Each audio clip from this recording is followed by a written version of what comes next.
This isn't Glossier's first peak. So over the years, what have been some of the biggest learning lessons when preparing for peak? Anything that you wish you knew a couple years ago that you know now? In terms of lessons learned, I look at it's just a question of preparation, right? And understanding what's important to your customer.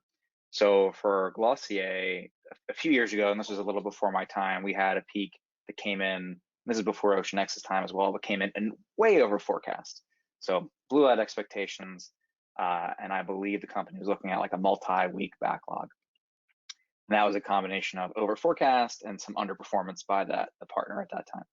So the following year was my first peak with Glossier. Not my first peak, but my first peak with Glossier.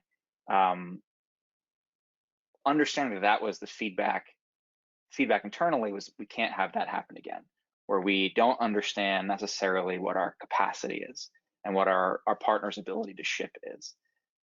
So we had started with Ocean X earlier that year, and we engaged in a series of stress tests. I believe we did 3 in the fall leading into peak.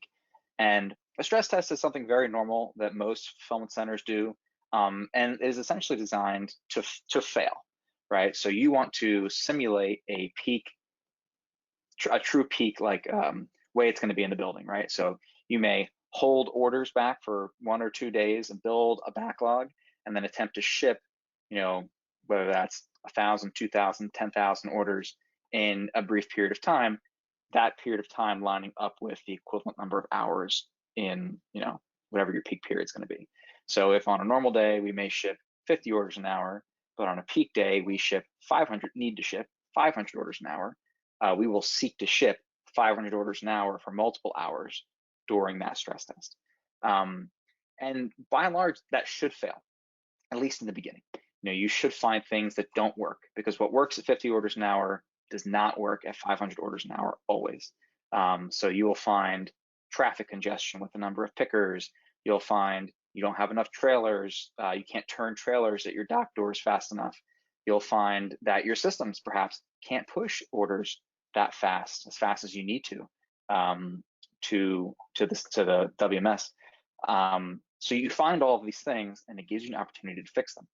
And because you've done all of this, you can feel very comfortable when the actual peak period comes. And then you can also make everybody else in the organization feel comfortable, because you can point to multiple instances leading into peak where you have essentially done it, and you can feel confidence that your partner knows what they're doing, that it's not going to be chaos or much chaos, and that we will get through peak, and we have the capability to do what we need to do. And that is arguably probably the biggest lesson learned, that you have to do these things to build confidence so that you yourself can be confident and the rest of your business can be confident.